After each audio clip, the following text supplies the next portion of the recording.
Meus irmãos, boa noite. Sejamos todos muito bem-vindos à nossa casa de oração.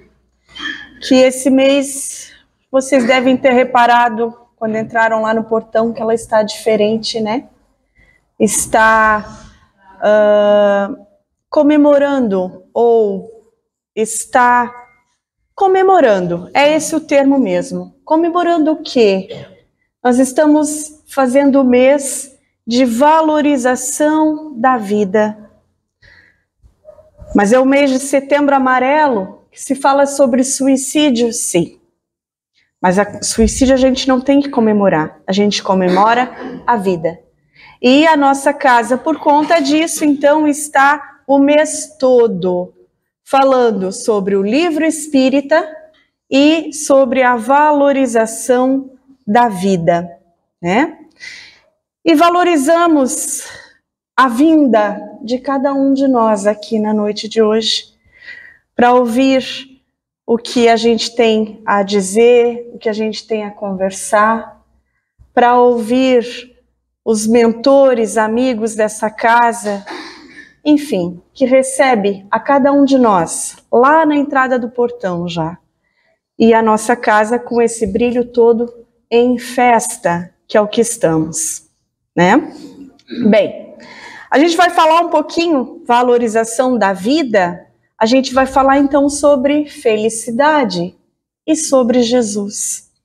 Para que valorizarmos mais a vida do que falarmos sobre Jesus?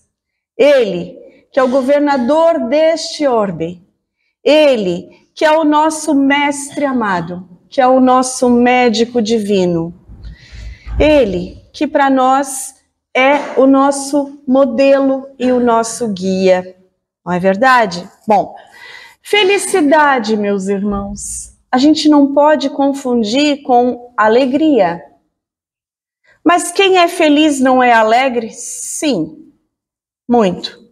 Mas nem sempre quem é alegre ou quem está alegre é feliz. A felicidade é muito mais profunda. A felicidade é uma coisa que está intrínseca, está dentro de nós. A gente vai ver no decorrer da nossa fala.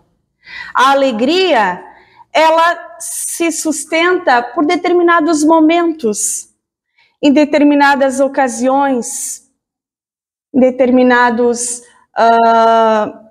usufrutos pequenos que a gente faz, às vezes diariamente, e que bom que assim é. E que bom que a gente pode ir e buscar as nossas pequenas alegrias diárias. Mas o que é que a gente precisa perseguir sempre? É a felicidade. E essa a gente vai ver que é um pouco mais, muito mais abrangente. É muito mais profundo esse sentimento. Né? A alegria é muito menos, é muito pouco duradoura, vamos dizer assim. A felicidade não. Mas eu não vou falar muito mais de alegria e felicidade, porque no final desta palestra eu vou ter a grata satisfação e o orgulho, e vocês vão entender o porquê, de falar um pouquinho da diferença entre uma e outra. Surpresa, nossa casa esse mês está cheia de surpresas, tá bom? Daqui a pouco a gente fala mais sobre isso. Vamos lá. Então, lá no Evangelho de Mateus, capítulo 4, ele nos diz o seguinte, que Jesus andou por toda a Galileia, ensinando nas sinagogas, anunciando a boa notícia do reino e curando as enfermidades e as doenças graves do povo. Esse foi o nosso mestre. O Evangelho de Mateus narra isso. Como é que ele vivia? Ele vivia ensinando, ele vivia curando. Jesus. Ele nunca foi um profeta teórico. Nós sabemos que ele exemplificou cada virtude que veio nos ensinar desde o seu nascimento, numa manjedoura, onde ali ele já começou exemplificando a humildade. E seguiu até os seus 33 anos exemplificando, ensinando, pregando, curando. Ele tinha o hábito de ir ao encontro do povo, levando sua mensagem de amor à humanidade. E até hoje, meus irmãos, ele está pronto para ir ao nosso encontro. Basta que nós estejamos aptos, habilitados, vamos pôr assim, a recebê-lo, a compreendê-lo, a enxergá-lo, a segui-lo, sobretudo, né? Por quê? Porque nos dizemos cristãos. E cristão é aquele que segue os passos do Mestre, que segue o Cristo. Ele amava agindo, curando, alimentando de pão espiritual os famintos, levando esperança e alegria aos desesperados e tristes. Até hoje. Os desesperados e os tristes, que muitas vezes procuram a saída do seu desespero, da sua dor, do seu problema tão sério de saúde, procuram a saída às portas do suicídio, não encontram. Porque a morte que existe é a do corpo físico. A alma, o espírito é eterno. E quando despertam do lado de lá, percebem que muita coisa está diferente, mas parece que tudo é igual. Está diferente por quê? Porque o meu sofrimento está agora então agravado. O meu sofrimento está agora então muito mais profundo. E agora eu não tenho o que fazer e eu continuo vivo, né? Mas vamos lá, o nosso tema hoje é outro. Nos dias de hoje, Jesus continua andando e indo ao encontro dos enfermos, famintos, tristes e desesperados. E no nosso desespero, meus irmãos, é a Ele que nós temos que recorrer. Só Ele poderia mudar essa realidade. Como? Nos curando. Como? Através dos seus ensinamentos, dos seus exemplos. Esta sim é uma mudança real, de verdade. Isto sim pode de fato melhorar muito a nossa vida. Pode de fato nos tirar do desespero, das aflições todas que todos nós temos, né?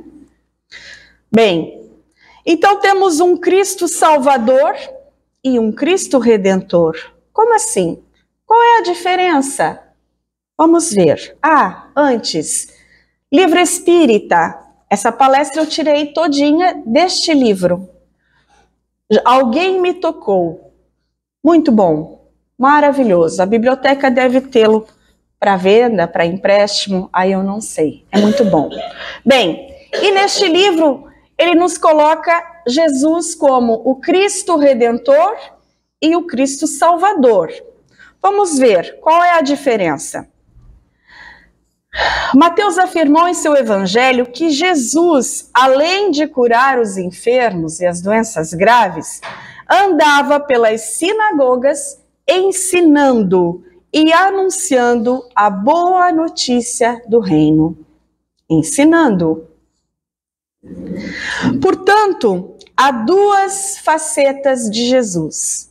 O Cristo que cura, o Salvador, e o Cristo que é mestre, que ensina, que é o nosso Redentor. Aliás, o único título a que ele permitiu que dissesse a ele foi o título de mestre. Nós sabemos que ele é o médico divino.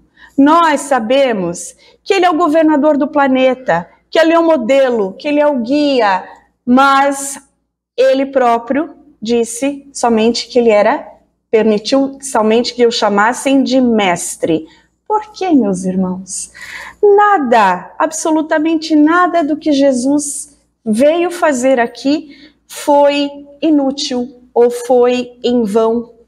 Tudo que ele disse, tudo que ele fez, tudo que ele exemplificou tem um propósito. E até hoje a gente consegue perceber isso tudo, esse propósito. Por que Jesus ensinava? Ele nos disse que conhecereis a verdade e a verdade vos libertará. Que verdade? Libertará de quê? E a doutrina espírita vem em nosso auxílio, né? Colocando que a gente, através de uma fé raciocinada, consegue compreender o porquê das nossas dores, dos nossos sofrimentos. Conseguimos compreender porque sabemos que tivemos outras vidas além desta, que tivemos um passado, que teremos um futuro. E desta forma, através dessa verdade, a gente vai se libertando de dores, de amarras. Mas daí a gente não sofre? Sim, é claro que a gente sofre. É claro, esse planeta ainda é de provas e expiações. O que é que nos acontece? Do que é que a gente se liberta? A gente se liberta da aflição. Dói, mas não aflige tanto, porque a gente compreende o porquê da dor. Essa é a grande diferença. Ela nos fortalece, porque sabemos o porquê é que estamos sofrendo e que sabemos mais ainda que no futuro, numa próxima vida, a gente vai estar bem melhor, né? Que a gente tem uma lei de causa e efeito ou de ação e reação e que nós estamos sujeitos a esta lei. Aliás, estamos sujeitos a todas as leis divinas e não somos felizes quando nos afastamos dessas leis. Jesus pretende nos tirar da ignorância espiritual, nos ensinando as leis divinas, nos esclarecendo sobre o sofrimento, sobre as nossas vidas, sobre a nossa condição. Enfim, meus irmãos, ele vem nos esclarecendo, vem nos ensinando. O único título que invocou para si foi o de mestre. E se nós pensarmos que esse planeta é um planeta escola e hospital, nós não poderíamos estar melhor assessorados de professor, né? Ele é o mestre por excelência. E ele veio nos ensinar. Já faz mais de 2000 anos. Mas a gente aprende uma coisinha a cada dia. E o problema é a gente colocar em prática, né? A gente aprende, a gente sabe, mas na hora de praticar é um pouco mais problemático. Mas a gente ainda vai dar bonzinho, né? Ainda somos novos, a gente ainda vai conseguir. Isso para nos chamar a atenção sobre o eixo principal de sua missão, que não era apenas a de nos socorrer em nossos padecimentos, não, mas principalmente a de nos ensinar para nos libertar desses padecimentos.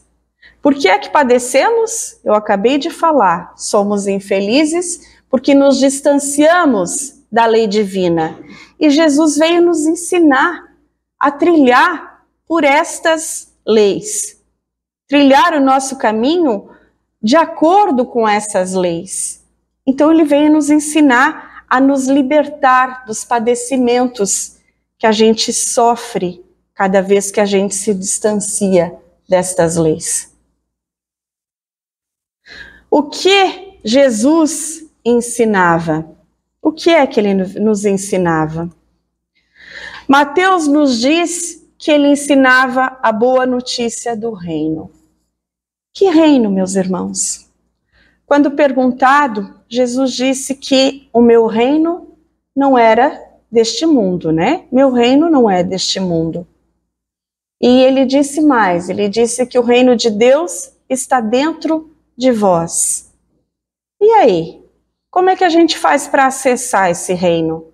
Está tão próximo, aliás, está dentro. Como é que a gente faz? Ele veio nos ensinar as boas novas deste reino. E todo o seu apostolado foi na direção deste ensinamento. Em todo o Evangelho, Jesus nos ensina quais são as 7 chaves que abrem as portas deste reino que está dentro de nós. E aí vamos aos nossos 7 passos ou 7 chaves para acessar o reino de Deus que está dentro de nós e que é a nossa felicidade. O primeiro deles, já rodei, chama humildade. Eu já fui. A primeira chave eu já quebrei dentro da fechadura, não consegui acessar. Meus irmãos, humildade. E ele vem nos exemplificando, nos ensinando. E a gente sabe que ser humilde não é ser iletrado, ou se vestir de forma simples, ou viver de uma forma simples, né? A gente diz, pessoa de origem humilde. O que é ser humilde? Bem-aventurados os pobres de espírito, e a gente entende por humildes. Ele nos disse isso. Humildade, meus irmãos, não é poucas letras, nem indumentária, nem nada. A humildade está no coração de cada um de nós. É eu não ter o orgulho, é eu me colocar no meu lugar, compreender que eu erro, que eu ainda estou em aprendizado, que eu ainda estou doente, que eu preciso de ajuda e eu vou pedir. É eu compreender que cada irmão meu em sofrimento é um igual a mim. Que cada irmão meu não pode ter, da minha parte, nenhum preconceito.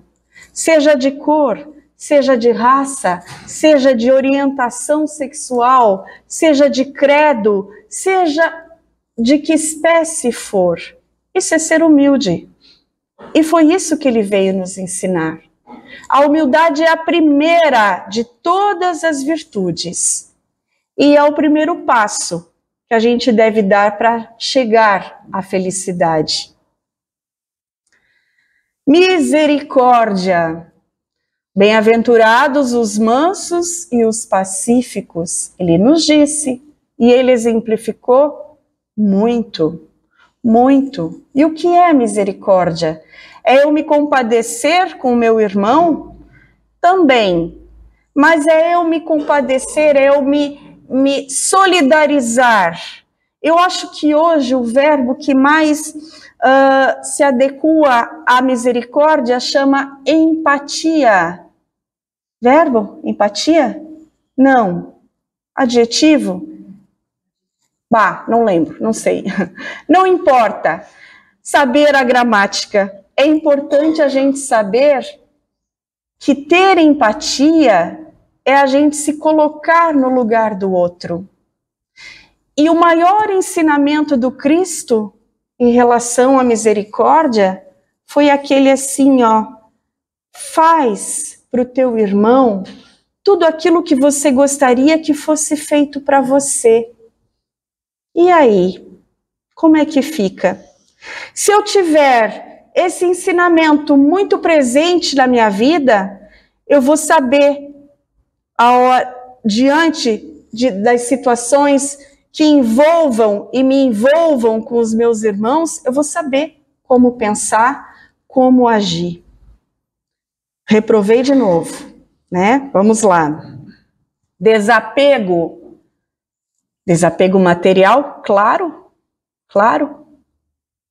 Mas das minhas coisas, do meu carro, da minha casa, dos meus bens, do meu trabalho, sim. até da minha cama, até do meu lugar à mesa. Eu costumo dizer muito aqui nas minhas falas, porque a gente não dorme se não for na minha cama, com o meu travesseiro. E aí, quando a gente desencarna, como é que a gente vai fazer? Porque aí a gente acorda, quando desperta, num outro lugar bem diferente. E aí, vai voltar para dormir lá na sua cama? Não é adequado, né? Vai voltar para estar fazendo as refeições junto com os seus, à mesa, no seu lugar? E se tiver uma outra pessoa no seu lugar? Aí a gente não desapega, aí a gente fica naquela. E mesmo em vida, meus irmãos, aliás, é em vida que essa prática deve ser exercitada, que essa virtude deve ser exercitada, não é verdade? A gente tem que ir desapegando.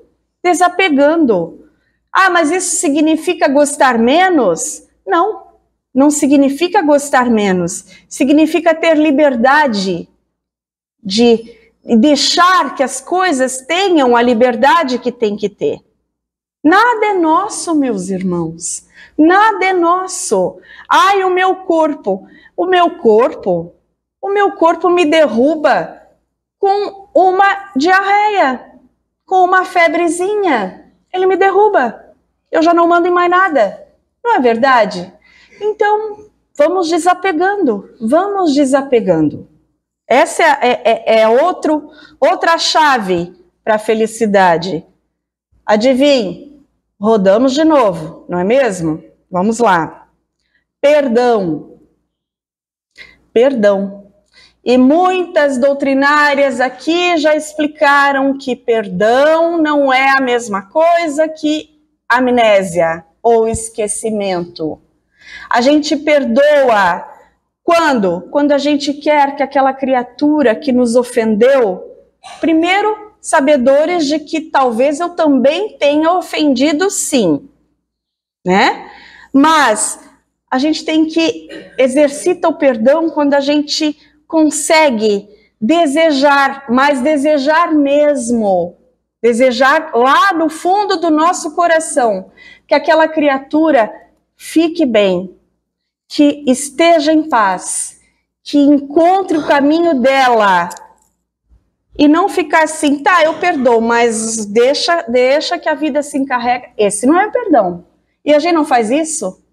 A gente não fica torcendo para que a vida lá na frente ensine a lição a ele? Porque a gente está sempre certo, né? E a gente está sempre certo, sempre sabe das coisas. Quem erra são os outros. Esses somos nós. Mas a gente tem que perdoar. Até porque nós precisamos muito da misericórdia e do perdão alheio para conosco. Por quê? Porque estamos no mesmo nível de igualdade, meus irmãos. Todos nós. Eu tenho cá o meu defeito, você tem os seus. As minhas virtudes, você tem as suas. Todos nós somos essa miscelânea de virtudes e defeitos, né? De amor e ódio, como diz o ditado. Então, a gente tem que estar perdoando. Quantas vezes? O que Jesus nos disse? 70 vezes, 7 vezes. Cada erro. Essa é a diferença. Fé.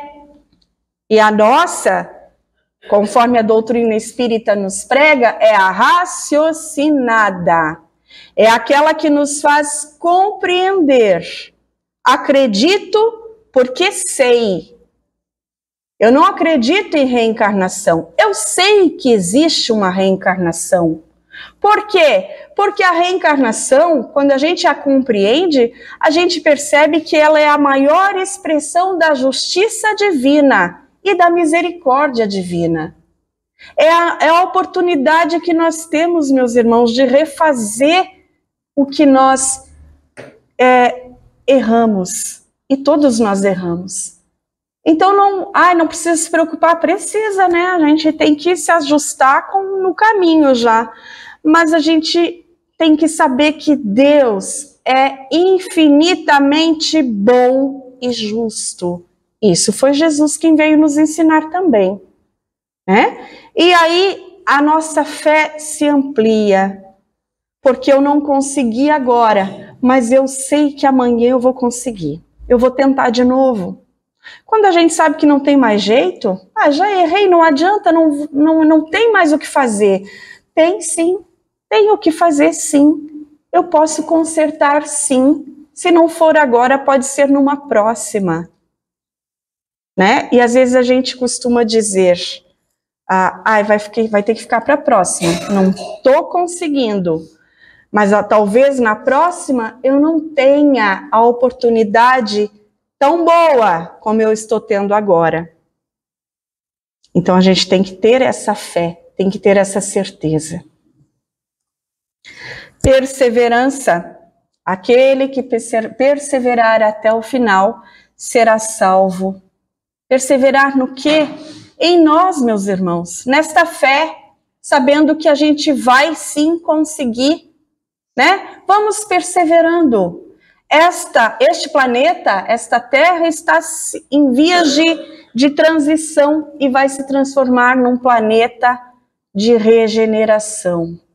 Vamos perseverar no bem, no trabalho, nossa condução diante das leis divinas. E nós vamos encontrar o que com essa perseverança? A felicidade. E finalmente, o amor, que foi tudo que ele veio em uma palavra, tudo o que Jesus veio exemplificar e ensinar a nós foi o quê? Em uma palavra, amor. Simples. Quando a gente aprendeu a amar, a lição está feita e a gente consegue ir adiante.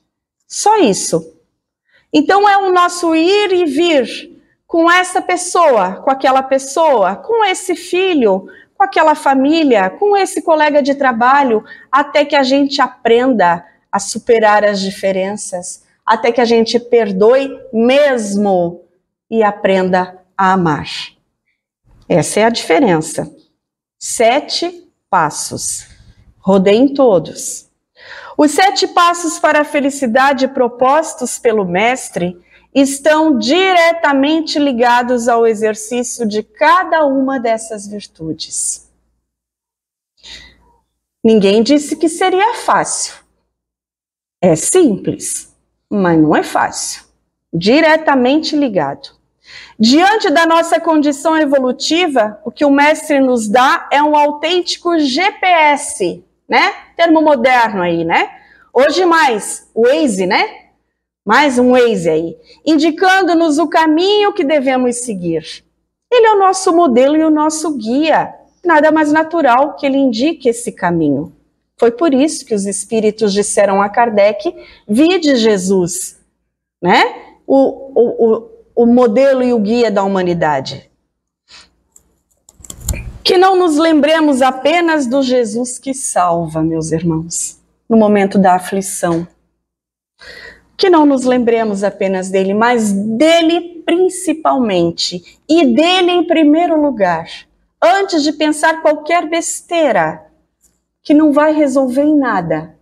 Vamos pensar em Jesus, porque ele é o Cristo de Deus que veio para nos salvar das nossas aflições. De que maneira? Nos ensinando. Que também nos interessemos vivamente pelo Jesus que ensina. Esse é o recado da noite de hoje. Que Jesus nos ajude, meus irmãos. Que esteja conosco nos nossos momentos de aflição, que valorizemos a vida ao lado de Jesus. E como eu falei no início, que era com muito orgulho, né, meu filho? Vem cá. Que eu ia trazer para vocês o que era a diferença de felicidade e de alegria. E este belo rapaz aí é meu filho. E assim, ele fez um trabalho na escola e ele estava me falando desta poesia que ele escreveu. Eu digo, meu filho, a mãe vai falar sobre felicidade agora na palestra. E você vai lá declamar o seu poema junto com o seu professor ali, para que todos ouçam, porque é muito lindo, gente. E tá aí a diferença entre felicidade e alegria. E eu passo a palavra para eles, a vocês o meu boa noite, muito obrigada pela atenção, que Deus, Jesus, esteja conosco. Alegria e felicidade. Não vamos confundi-las. Ser feliz não é ser alegre. Alegria é vermelha e laranja. A felicidade é branca. A alegria é por um momento, simples momento. Já a felicidade é constante. A alegria é a vontade de ter, sendo conquistada. A felicidade é o contentamento de ser o que se é. A felicidade É, em verdade, a capacidade, de dar aquele sorriso na partida, assim como na chegada. de alguém. A alegria é de receber. A felicidade é de doar. A receita de ser feliz Não é ter nem querer. é sentir, É se contentar e, se necessário, mudar. a alegria vem da necessidade. Ser feliz vem da simplicidade. E se viver é feliz, No fim, vai ser alegre. pois ao olhar para trás, Verá além dos momentos ruins. mais que isso, verá a belíssima e simples e verdadeira felicidade.